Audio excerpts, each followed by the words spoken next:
Salutations everybody. Dreamforge here with another Battle Brother Basics video. Episode 5, crazy. Today I want to talk about how you make bank in this game, how you get rich. So this is a lot about efficiency, maximizing profits and selling in times where a good idea to do so. There are 5 main ways to make money. One I always talked, this is like contracts. Contracts is a steady income. I would say it's the most straightforward, but I talked in a different video about this. Then another one, and this is a minor thing, some events they give gear, some give a little bit of crowns. That's a nice small addition, and this sometimes could give you like an arming sword in the beginning or something, right? But this is not something I would actually focus on. The main thing you make money is selling and buying stuff. The old idea of buying something that is cheap and selling it at places where it's expensive.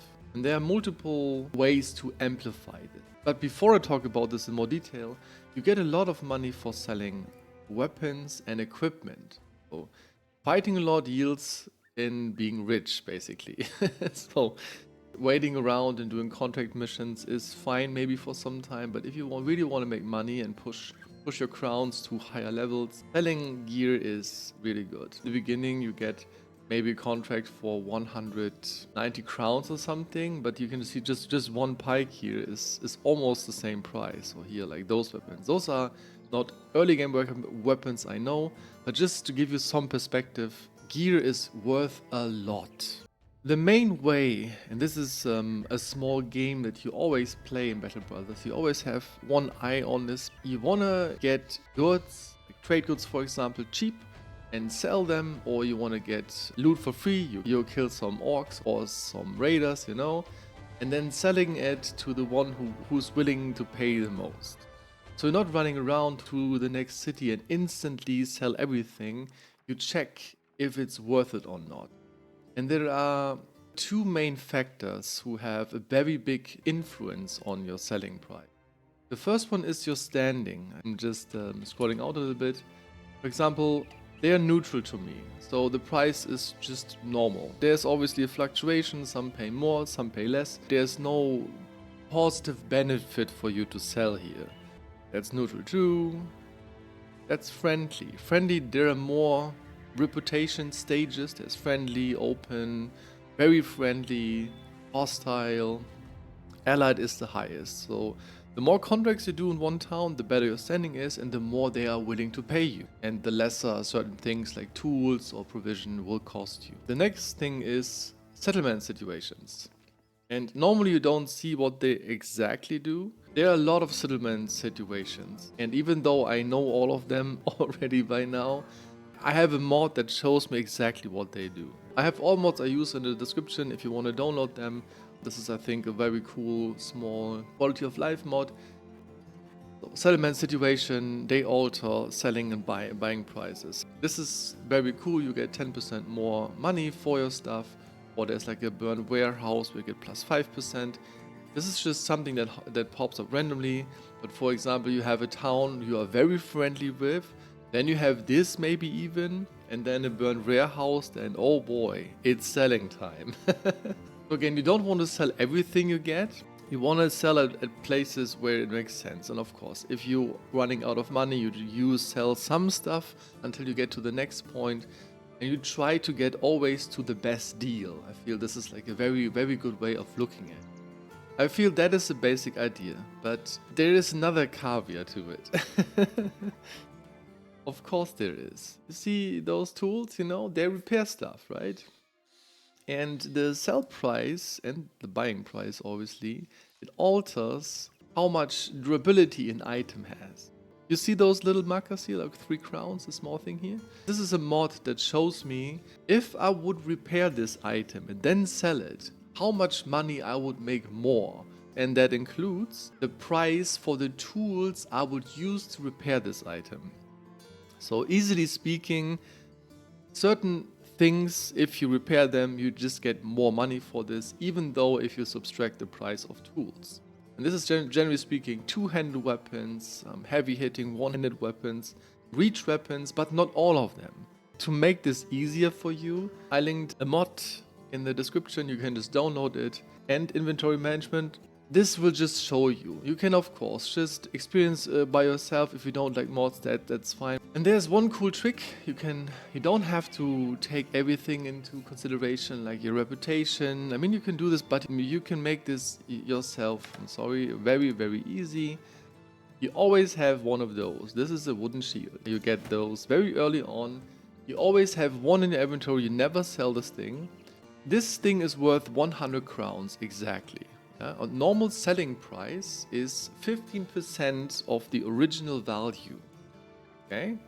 So this thing is normally worth 15 crowns, but it's worth 17 crowns.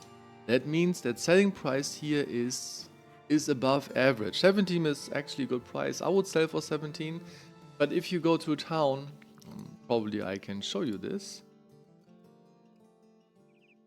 Let's go here. Please not nighttime. I have to wait a second, of course.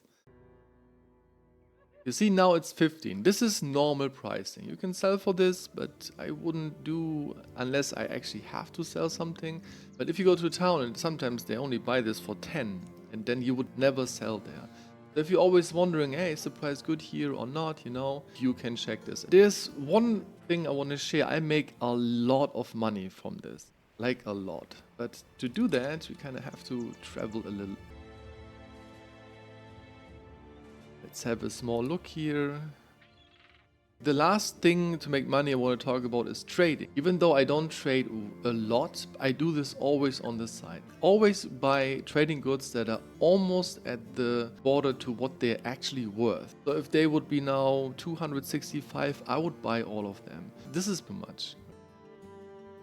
You know what? I buy one to just check how good this really is. This is overpriced. You don't want to do this, but just to show how crazy this is. I'm already there. No thanks. I just want to show something. Okay? Game. Please. Relax.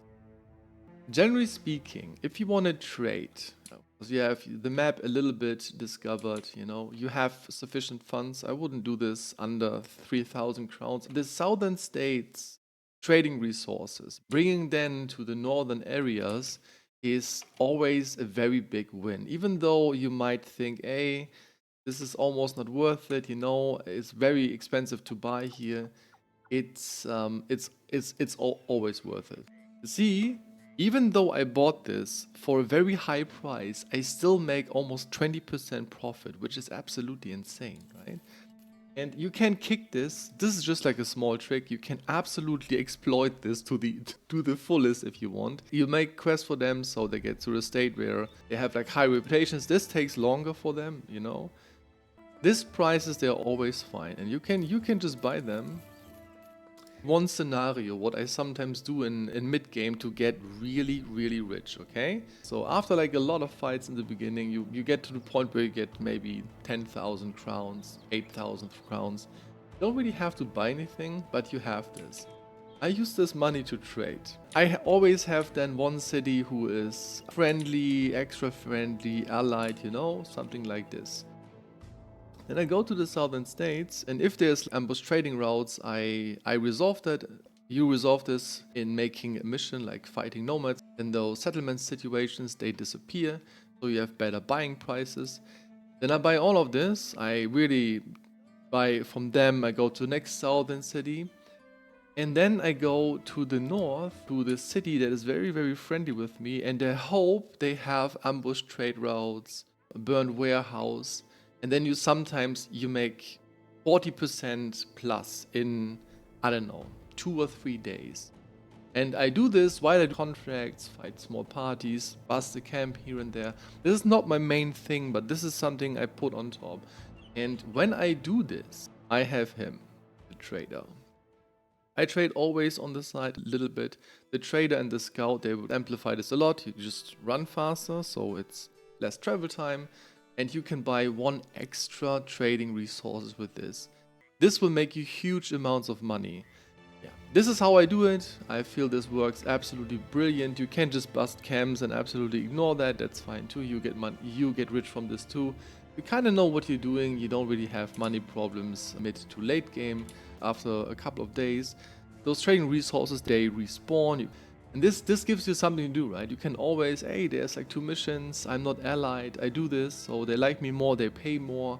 You can really amplify this to the absolute maximum. But again, it's absolutely fun running around, just selling loot. You don't have to prioritize this, but I like to do this so I have a lot of crowns. I don't really have to think about money. I can just hire, you know, hedge knights, very expensive backgrounds, just buy weapons if I want them. This just makes this game more enjoyable for me, being rich. Who would have thought? Anyways, this is my main ways you make money in this game. Again, contracts, some events, just selling at the right place, at the right time, under the right circumstances, or trying to manipulate everything to the maximum to get rich from trading, like I like to do it. Alright, that is it for this episode. I hope you get rich in this game as I like to be, and I see you in the next episode. Have a good one.